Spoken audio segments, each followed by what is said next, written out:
Esta semana el Vaticano ha hecho público el mensaje para la Jornada Mundial de Oración por la Paz, que como todos los años tendrá lugar el próximo 1 de enero. Es el mensaje del Papa para esa jornada y en esta ocasión el Santo Padre ha querido fijarse en la relación entre política y paz.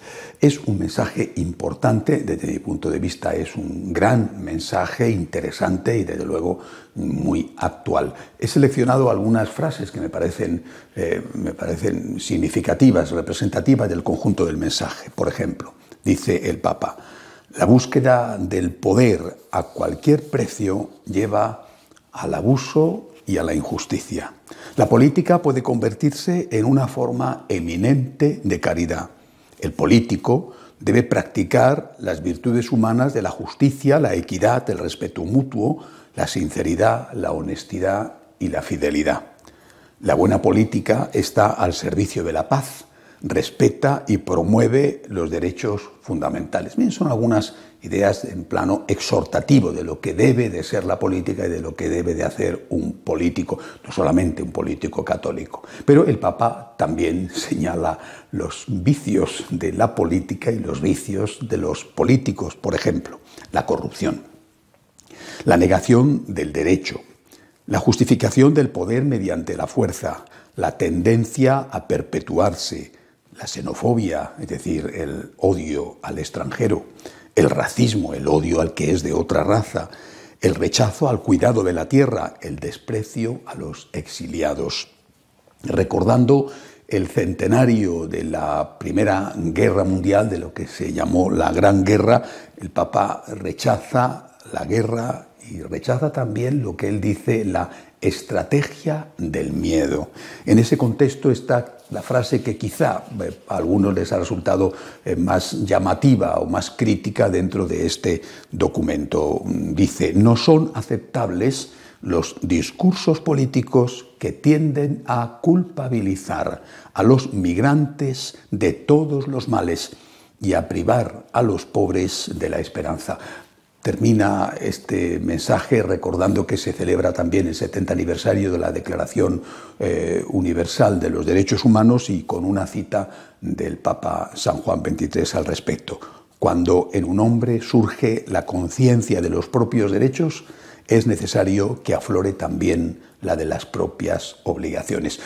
Como decía, esta frase ha sido vista por algunos como un ataque por parte del Papa a políticos como Trump o como Salvini, el líder de la Liga italiana, que está ahora mismo en el gobierno de Italia, que es el encargado del Ministerio del Interior y por lo tanto del control de los emigrantes que llegan al país, en fin, y a otros Hungría o de Polonia o de otros países. Bueno, ha sido visto como un ataque del Papa a ellos. Yo no lo creo. A mí no me parece que el Vaticano tenga una postura de decir las fronteras tienen que estar abiertas y todo el mundo puede ir a donde quiera y nadie tiene derecho a pedirle a alguien unos documentos para entrar en su país. Y eso nunca se lo he oído decir ni al Papa ni al secretario de Estado del Vaticano.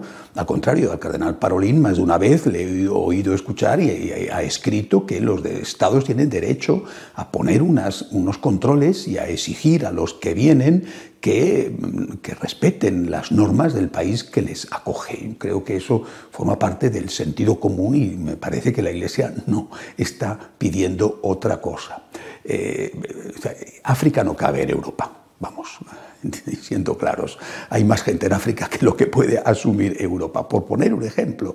Y no podemos meter en Europa a todos los musulmanes del mundo y que vengan y que hagan lo que quieran. Por otro lado, si uno mira, por ejemplo, América, yo pienso en las dificultades que tienen los, por ejemplo, guatemaltecos o hondureños para entrar en México. O sea, que también los países latinoamericanos ponen entre ellos barreras, como es natural. Es decir, cualquier país tiene derecho a que la gente que quiere venir cumpla unas normas. Una emigración o inmigración desordenada y a veces incluso violenta, que llega a las fronteras y quiere entrar por la fuerza, eso es algo que no es bueno. Insisto, no me parece a mí que con estas palabras el Papa esté criticando a aquellos políticos que reclaman ese control de las fronteras en sus propios países. Ahora bien, lo que sí que he hecho en falta, quizá no era el momento de ponerlo, el Santo Padre además tiene consejeros muy buenos, infinitamente mejores que yo, pero yo he hecho en falta que se analicen las causas. Es decir, si la inmigración tiene que ser controlada y además hay que pedir al que llega a un país que asuma la cultura de ese país, sin perder la suya propia, pero que asuma los valores de ese país. Por ejemplo, los que llegan a Europa procedentes del mundo islámico tendrán que asumir la cultura, el respeto a los derechos humanos que se vive en Europa, porque de lo contrario, pues la convivencia se vuelve imposible. Ahora bien, si eso es así y hay que respetar unas leyes y no se puede hacer lo que cada uno quiera, lo que hay que preguntarse, y me parece que no se está preguntando y en el documento no aparece, es ¿por qué la gente se va de su país? Mire, como en el propio país, en ningún sitio. Vamos a ver, ¿por qué Venezuela es el gran lugar de donde sale la gente, el éxodo más masivo que se está produciendo en las últimas décadas? ¿Por qué? ¿Por qué está en la situación de perder casi 1/3 de sus habitantes? ¿Es que los venezolanos no están a gusto en su casa? Quien dice Venezuela, que es un caso muy concreto, dice los países de Centroamérica, o dice los países de Centro de África, o dice Eritrea, por ejemplo, donde están saliendo multitud de personas. Dice, hay que preguntarse cuáles son las causas. Varias conferencias episcopales africanas han hablado públicamente diciendo que les ayuden para que los jóvenes no tengan que marcharse del país, que lo que ellos quieren es que se queden, pero que se queden con una esperanza de vida y con una perspectiva. Si no nos planteamos cuáles son las causas de la inmigración, podemos cometer una gravísima injusticia. Al final, el culpable es el que dice en esta casa no caben todos y hay que poner unas normas, en lugar de ser el culpable el que echa a la gente de su casa y le dice váyase usted a otro país a buscar dónde vivir. Al final el culpable es Trump o es Europa, y en lugar de ser el culpable Maduro o el dictador de turno o el tirano de turno o en África o en las maras salvadoreñas, el culpable es Estados Unidos, el culpable es Europa. Pero oiga usted, si la gente se va allí es porque allí se vive bien, si no, no se irían allí, y porque en su país, donde a ellos les gustaría vivir y seguir viviendo, se vive mal. Hay que preguntarse cuáles son las causas, y esas causas son las que hay que intentar resolver, y esa tiene que ser una gran operación de política internacional que no se está haciendo. Se mira mal y se critica ferozmente y se insulta y se denigra al señor que dice aquí no cabemos todos, que es imposible, pongamos un poco de orden, mientras que no se dice ni una sola palabra y no se critica y no se ponen las cosas para que se solucionen, no se encuentran fórmulas de solución para aquellos que están causando esas migraciones masivas. ¿Consecuencia de todo esto? Pues la consecuencia es el crecimiento de esos partidos políticos que además se condenan tajantemente y se les dice que son xenófobos y racistas y se les dice que son de ultraderecha y se les dice que son todo lo que sea, pero son los que están creciendo en Europa, por ejemplo.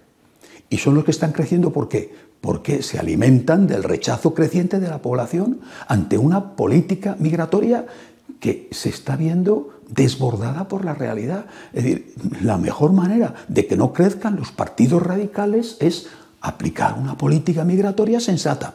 Cuanto más gente entre, y repito, incluso a veces violentamente, más votos van a tener los partidos radicales. Me parece a mí que esto lo puede ver y entender cualquiera.